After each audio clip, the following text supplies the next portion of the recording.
Stop mocking others. Stop body shaming. The moon god did the same thing to Lord Ganesh and ended up with a lifetime irreversible curse. There's a very famous story about Lord Ganesh and the moon god in our Puranas that will teach you life lessons. So, watch the video till the end to know more. On the day of Shukla Paksha Bhadrapada Chaturdashi, which is the Ganesh Chaturthi, Lord Ganesh was returning to Kailash from his birthday feast arranged by Kubera. As we all know that Lord Ganesh loved food, especially sweets. He had a heartful meal and also brought some of these sweets back home from the feast. On his way back, Ganesha's vehicle, the mouse, suddenly tripped and both of them fell along with all the sweet treats. With a bulging stomach, Lord Ganesh struggled to pick up the fallen sweets. But with a lot of difficulty, he was slowly picking up the sweets. Suddenly, Lord Ganesh heard a laughing sound. When he turned around to see, it was the moon god, who was laughing at Ganesh's appearance and mocked him. Lord Ganesh felt insulted and his anger grew. He cursed the moon god. But wait, let's go back in the story and understand why moon god mocked Lord Ganesh.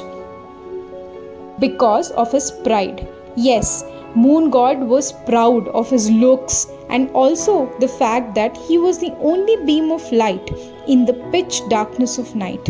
So, when he saw Lord Ganesh with a bulged stomach, struggling to bend and pick up sweets, the moon god instantly mocked the Lord. So, what curse did Lord Ganesh give the moon god? Lord Ganesh cursed the moon god to become invisible forever. He also said that no one will worship the moon god from that day onwards. Suddenly, all the pride and laughter on the moon god's face vanished. He realized his mistake and sincerely apologized to Lord Ganesh. After lots of pleading, Lord Ganesh melted down. He wanted to forgive the moon god, but curses are irreversible. So, Lord Ganesh came up with a plan. He said, I will reduce the effects of my curse. So, from now on, your brightness will not always be full. It will disappear and slowly reappear over 15 days. That's how the moon god waxes and wanes every month. And we have Amavasya and Purnima every 15 days. Lord Ganesh also said, anyone who looks at you on the day of Ganesh Chaturthi will face false accusations and troubles. But is this true? Well, the witness of this curse is Lord Krishna himself. Let's know how. During Dwapar Yuga, there lived a person named Satyajit in Dwarka, who was an ardent devotee of the sun god. He used to pray to the sun god every day with utmost devotion. The sun god was impressed by Satyajit's devotion, so he appeared before Satyajit and gifted him a precious ruby jewel called the Syamantaka. The speciality of this jewel is that it produces huge quantities of gold every day, and if worshipped properly, the jewel will protect from calamities. Once when Lord Krishna saw the jewel, he asked Satyajit to give the jewel to Ugrasena, who was the king of Dwarka, but he refused as he was obsessed with greed. Shortly after this incident, Prasena, Satyajit's brother, went hunting wearing the Syamantaka money on his neck.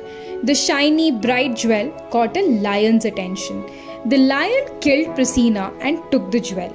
Satyajit was waiting for Prasena to return from hunting, but when he found out that his brother was killed, he immediately blamed Lord Krishna for his brother's murder because of the jewel. Lord Krishna was stunned by Satyajit's allegations, so he went to the jungle to prove his innocence. Lord Krishna traced Prasena's body in the jungle where he saw a lion's footprints which eventually led him to the lion's body. He followed another set of footprints near the lion's body, which led him to Jambavan's cave. Lord Krishna entered Jambavan's cave and found the Syamantaka mani hanging on the cradle of a child. Suddenly, there was a huge scream coming from the cave. It was Jambavan's daughter who screamed when she saw Lord Krishna inside their cave. Upon hearing the scream of his daughter, Jambavan challenged Krishna. The fight between Jambavan and Krishna continued for 28 days, after which Jambavan realized that Lord Krishna was no ordinary person but a form of Lord Rama, whom he helped in Treta Yuga to rescue goddess Sita. With great devotion, Jambavan gives the Syamantaka mani to Lord Krishna and also requests Lord Krishna to marry his daughter Jambavanti. After the marriage ceremonies, Lord Krishna gives the Syamantaka mani to Satyajit. With great humiliation, Satyajit takes the jewel and apologizes for falsely accusing Krishna. He also requests Lord Krishna to take the jewel and marry his daughter Satyabhama. Amidst all the celebrations, Lord Krishna starts thinking, why did he face false accusation? Suddenly, Lord Krishna remembers the conversation with Narad Muni on Ganesh Chaturthi, that whoever sees the moon god on Ganesh Chaturthi, they will be cursed with false accusations.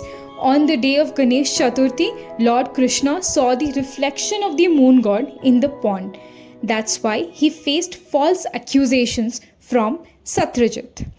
What do we learn from this story?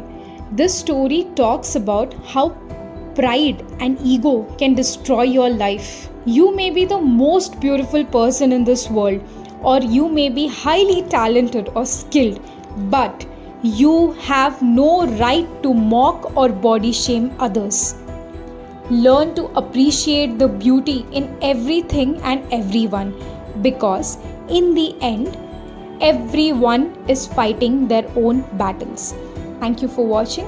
Like, share, comment and subscribe to the Sacred Chapters.